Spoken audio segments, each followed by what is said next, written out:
This video shows how to set up and use the Trend Mortise Tenon Jig. It will enable the user to cut a variety of accurate, fully repeatable mortise and tenons with ease. Once set, it will cut both components, the tenon and the mortise, without further adjustment. Simply change the cutter and guide bush on your router, or by using two medium-duty routers, you'll speed up the process even further. This patented jig is adjustable in both planes, allowing front, side and compounded angled tenons to be cut as easily as square-shouldered tenons. Also haunched or mitered tenons, stopped or stub mortise and tenons, side-angled mortise and tenons, compound mortise and tenons, slip tenons, useful in antique furniture restoration or when complex joints are required. The jig also has the capacity to allow doweling to be undertaken with the same degree of accuracy and precision. The largest timber that can be accommodated in the jig is 50 by 150 millimeters, whilst the smallest is 10 by 13 millimeters. All tenons can be machined either square or with a radius at the end, plus framing joints and brackets. Large-scale joints such as doors are well within the capacity of the jig. It comes complete with integral clamps, a selection of guide bushes and a high-visibility multi-purpose setup bar. By using standard straight flute cutters or the specially designed long-reach cutter set, perfect mortise and tenon joints can be rapidly machined to professional standards. Later we will see how to construct an elegant contemporary chair using all the main techniques possible with this revolutionary invention. See just how fast and really simple it is to use the Trend Mortise and Tenon Jig. To reassemble your jig, open the back plate to 45 degrees and lock in place. Screw to the edge of your workbench, or to prevent damage to your bench, you may prefer to use a custom-made baseboard such as this one. Fit the F-clamps and vertical tenoning guide in place, noting that the longer screw is used with the pivot bush. Return the back plate to the vertical position. You may wish to check that it is perfectly square to the main body. Remove the transit nuts from the top plate and fit the two adjustable levers. Should you wish to fit the optional dust extraction spout, connect it to the rear of the main body at this stage. Tap the magnets into place.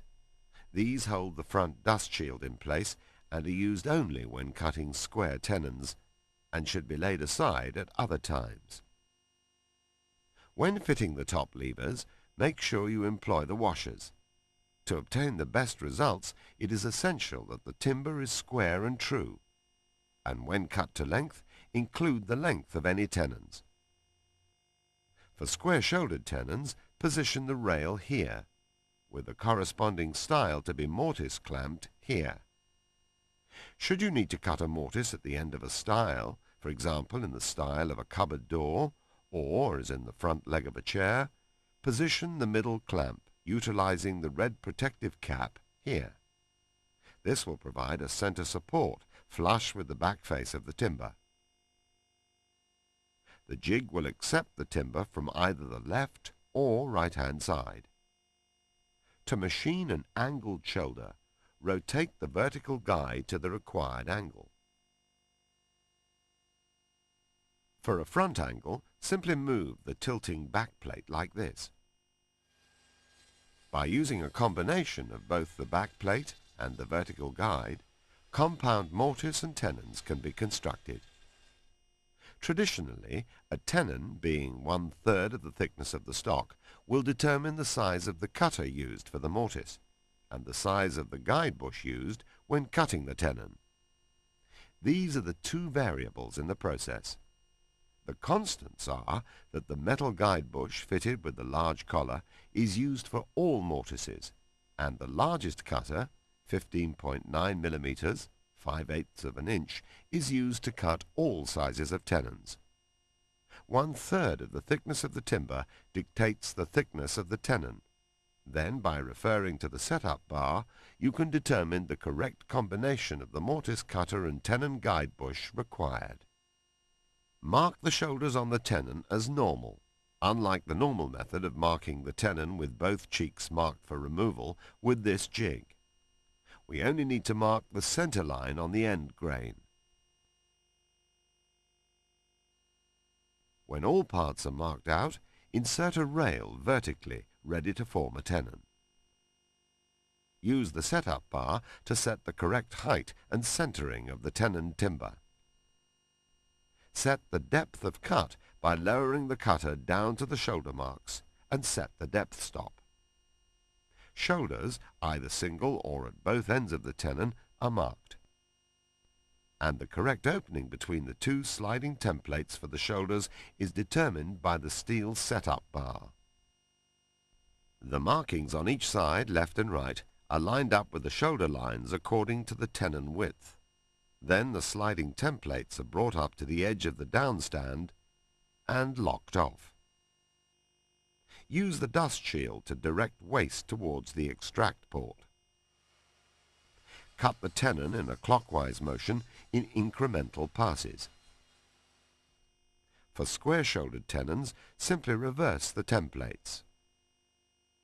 To cut the corresponding mortise, insert the style horizontally and line one end of the mortise, or the haunch line if used, with the same mark on the setup bar as before. Clamp the style in position and machine the mortise simply by moving back and forth between the templates.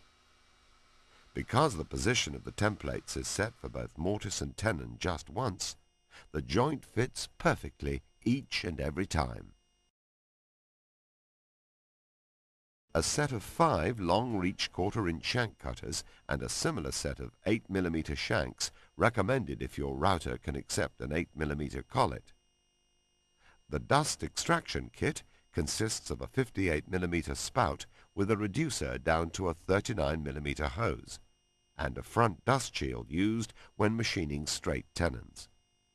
The plastic guide bushes supplied with the jig can be replaced with metal guides when extensive use is made of any one particular size.